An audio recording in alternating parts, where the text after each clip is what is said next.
You woke? Time to get up.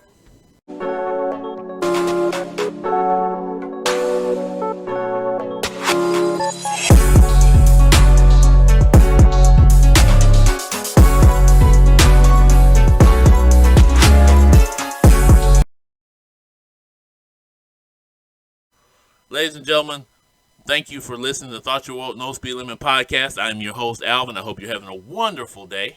I got a story here that's just shocking because I didn't know anything about it, but I'm just not hearing about it. About Adnan Syed. Apparently, all you guys knew about it. Everybody's been telling me about it. Now, Adnan Syed was convicted in 1999 of slaying his girlfriend, Hamin Lee.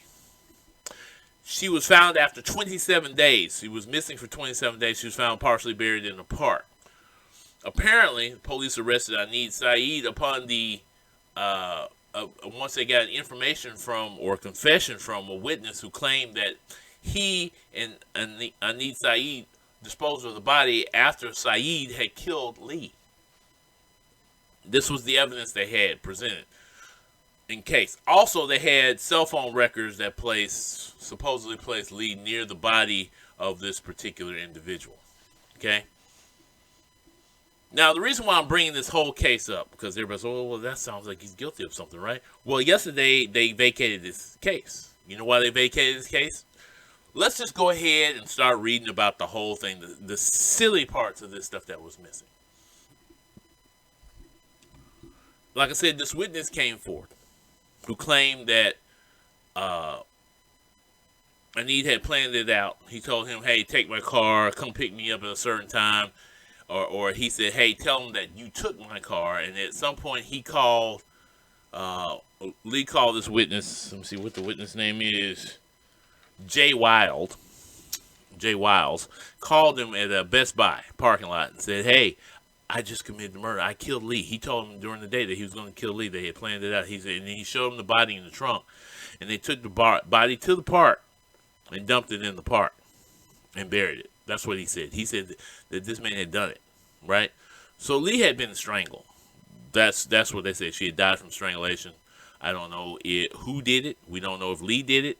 I mean, we don't know if Jay Wiles did it or these other suspects that I'm about to tell you about in a minute did it. We don't know if Syed did it. That's why we're going to look. That's why we're going to keep looking into this. So the case was vacated. So Syed is sitting at home with his family, eating dinner right now, having a good time, but he's still under conviction. Now, what makes this case so bad is what's wrong with the justice system. Everything that's wrong with the justice system. So you've got your suspect from the get-go. It's got to be Lee because this was Syed's ex-girlfriend that he was in love with. They said he was still obsessed with her. He still talked about it because apparently the second time it ended bad, they had been breaking up on and off again. And the reason why is because Syed is Muslim, and I believe Lee was from China, or no, I take that back. No, she wasn't from China. She was from Korea, and they had a religious difference, right? So the reason they broke up was because of those cultural and religious beliefs. They were so different that it was causing some issues, and they would break it. They was on again, off again, and they'd break up. So they had broke up this time, and Lee apparently had a new boyfriend. Syed, from what I heard from earlier in the day, was hoping to get a ride from her so he would take her home. But then he asked friends, he said, hey, where's Lee? She seems to have disappeared, so on and so forth. He was asking about her all day at school. Well, then, of course, the friend said, I don't know. She's got a new boyfriend, yada, yada, yada, something like that. Here's another thing. That never comes up about who this new boyfriend is, right? Anyway, of course, like I said, 27 days later, they found Lee. She was dead in this park. Syed ends up getting arrested. I don't know when that happened. They asked questions of people. That Syed had called the police at one point. He called the police actually the day him and his friends got together, the day of the supposed murder, right? He called the police and said, hey, I'm just I'm worried, a friend of mine's missing, and the police, they were like, Then they said the day of the murder, he called the police again that day to ask them what had happened. He didn't believe that Lee was dead. He didn't believe it at all, so he called the police, and his friends took the phone because he was hysterical, so on and so forth. yada yada. However, that linked him to this crime. Suspect number one, ex-boyfriend, current boyfriend, whatever, becomes Lee. In a minute, he becomes the only suspect because they talked to Jay Wiles. Jay Wiles, who, by the way, had borrowed Lee's car that day and his cell phone, which is strange. Borrowed his car and his phone. Was a weed man. He sold weed. I said, oh, that's harmless. He's a weed man, right? Yeah, but where was he going with his phone and using his phone that day? See, the phone record said that that the only person that used the phone was Syed. Who was Syed talking to? Did he talk to? And at any point did Syed call Lee's cell phone? At any point did he call? They don't say this in all the evidence I'm looking at, but they said that these records place Syed near a Best Buy that was near the location where they think the murder happened and where the body was buried. That's the information they got. Now they got this witness that says, oh yeah, he did it. I helped him bury the body. Now, I don't know why Jay Wiles was a friend with Lee, and I don't know what the deal was. Now, that seems like, whoa, that's like a big blow to that whole thing. If you got that witness saying this, the problem is the guy was a weed man, and there's a prejudice to this when it comes to interrogations. Yo, bro, if you don't tell me what I need to hear right now, I can convict you on the fact that you sell weed, or you sell this, you do that. I need to hear this right now. What you know about this dude, Syed, and this girl, Lee? You know anything about the murder? You know anything about it? Don't think that don't happen. It happens. So they prejudiced the case right there, okay? They prejudiced the case by saying this information here. And they present this and the phone records in court and nothing else. Nothing else. The prosecution's like not very helpful here. It's like, what's the prosecution going to do? They don't present anything. They question the witness and the integrity of the witness, maybe, and that's it. And Syed gets convicted. So he's sitting in jail. So his family, his friends get together. They're like, this can't happen. There's something wrong here. Syed didn't do this. Yada, yada, yada.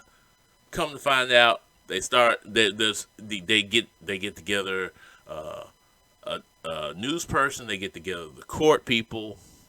It starts a podcast called the Serial Podcast. The Serial Podcast is all about this particular case.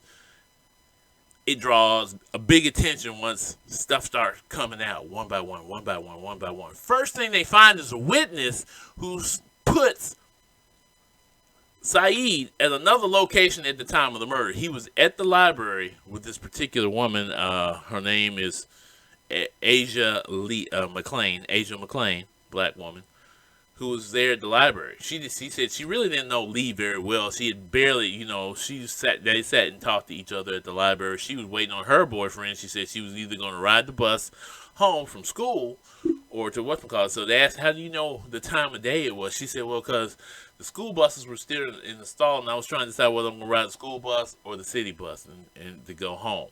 So I know what time of day it was. She said, I've been here in the library for hours, and I knew at this point, because she had been waiting for her boyfriend for a long time. Then her boyfriend finally walked in after she had been sitting there talking to Lee for a long time. She said it was about 2:30, and they were still talking. Her boyfriend walked in, and they left. Because they claimed the murder happened at 2:15. So here's somebody saying that Syed was not in the location where Lee was murdered at the time he was at the library. She even wrote a letter to his defense attorney.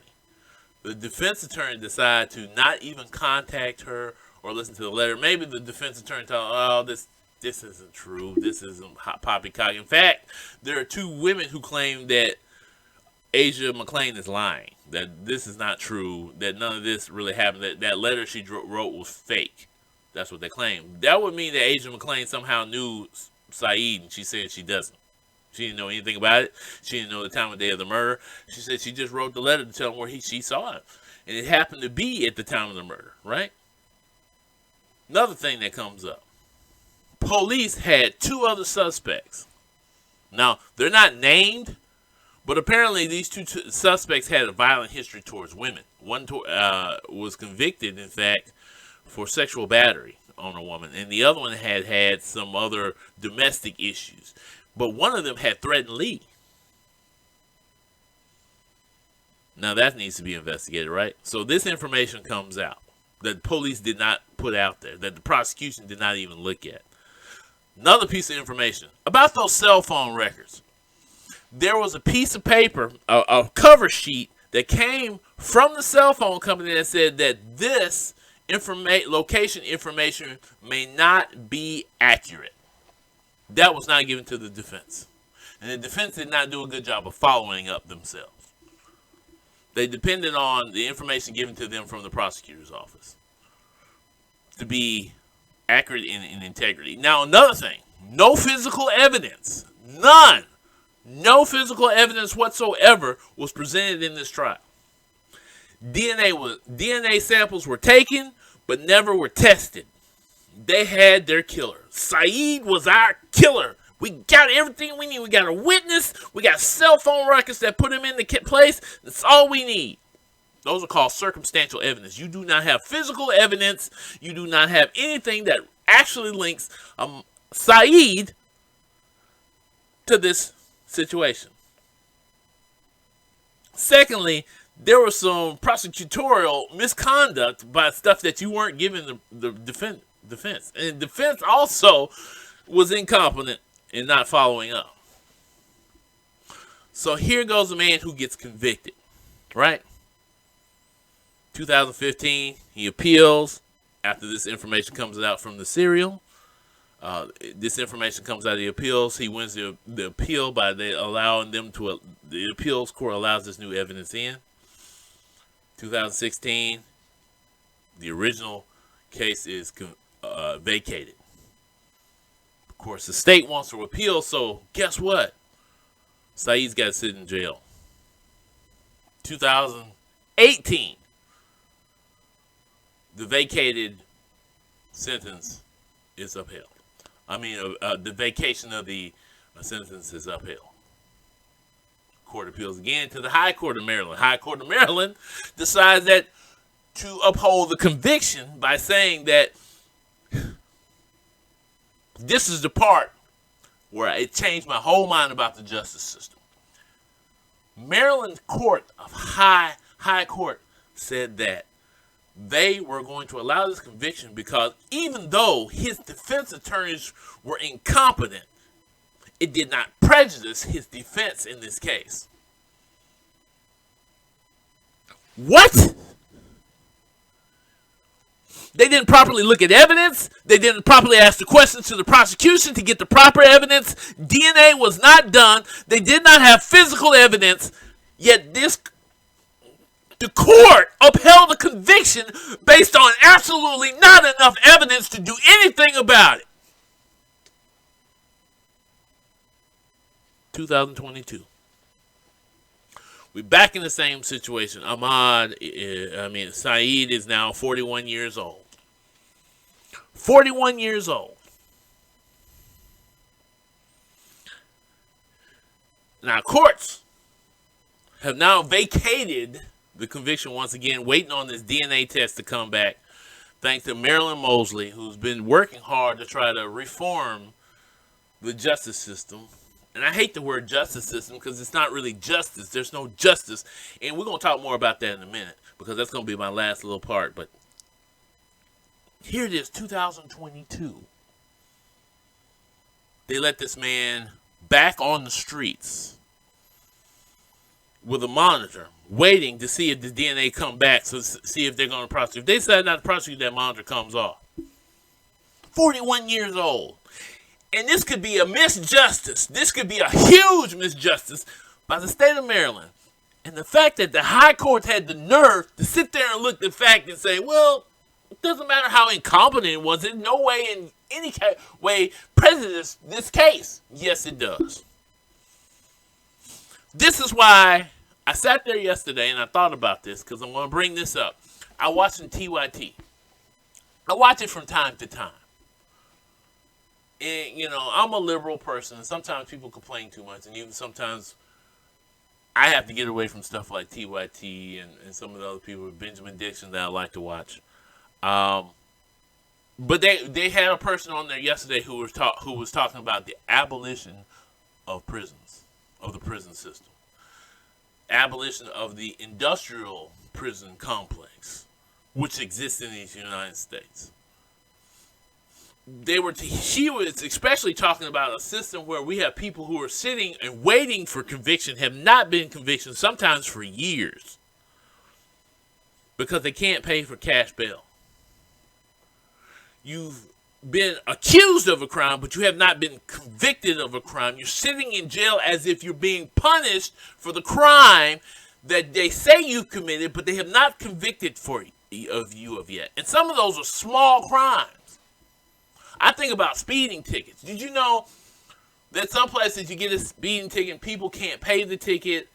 They end up having to go through this whole probate system that constantly steals your money, takes more money from you, or they put you in jail for a speeding ticket. Small weed charges. Now, I don't smoke weed, but I know that people who smoke weed go to jail. They have an ounce of weed they found smoking in their car. They go to jail. They can't pay that $500, so they sit in jail until they're convicted or let go or told to pay a fine or whatever. The system convicts people on stuff that really, and puts them in jail for a long period of time for minor things. Our system is built all wrong. Then there's these people who get prosecuted based on circumstantial evidence that can definitely be disputed. You say, well, you can't totally blame that on the system. I mean, the person committed. How do you know this person committed a crime? You're assuming the same thing that everybody else. You are supposed to be guilty. I mean, innocent until proven guilty. Not guilty until proven innocent. In our society, we instantly convict people. Oh, he's a criminal. We allow our police to kill people on the street. I ain't got nothing else to say about that. You were not prosecuted for a crime. I understand incidents where people are shooting at each other. That's called self-defense. But our officers literally kill people on the street who are unarmed, who have not been convicted of a crime where you don't even know if this person has committed a crime or not. Syed is a victim of this foolish ass system that we need to fix. I just heard about this case this morning and it pissed me off. It sent me over the edge. These folks who talk about abolishing the system and you think they sound retarded, I get why they say it. Sure, there are people who need to be prosecuted for the crimes, rapes, murders, mass shooters, but we need to convict people who need to be convicted. We need to put people in mental health facilities that need to go in mental health facilities. But we should not be putting innocent people in prison. I keep hearing about this every week about convictions overturned after 40 and 50 years when the evidence was there 2 years or the day of the trial that this person was innocent, and a judge and 12 people let this go through. Sorry, need to calm down. I'm a little angry. Then they go through this repetitive system. This person been sitting in jail. A man who was 18 years old gets out when he's 60, 50, 40. He's missed his life. Men and women with children missed them growing up. And this system, on a regular basis, and most definitely convicts black and brown people. We do not have the money in this system to defend ourselves. So we depend on these prosecutors, on these public defendants that the system offers us. Now let me offer you some solutions to problems. For one, before a police officer searches a car, a third party should be there. Before a police officer sits down and talks to an individual or interrogates an individual, a third party needs to be there. not the prosecuting office should not be the only ones allowed to go through evidence. And I know they have defenders who are capable of doing that, but you got to have the money. That's the problem. The system has to give equal money to both sides in order to fight a crime, and they do not do that. I have literally seen people who say I'm innocent told by the public defender, just plead guilty. Just plead guilty. I've seen people, because they don't know what the system works, try to talk to prosecutors without having a defense attorney there, because the system allow it. I'm sorry, y'all. I got a little emotional. I got a little carried away, but this system is so backwards, so unjust. I just had to be real. Well, I'm all out of time, folks. I'm sorry I kind of went there, but you get the idea. Hopefully Syed will walk free and this is done.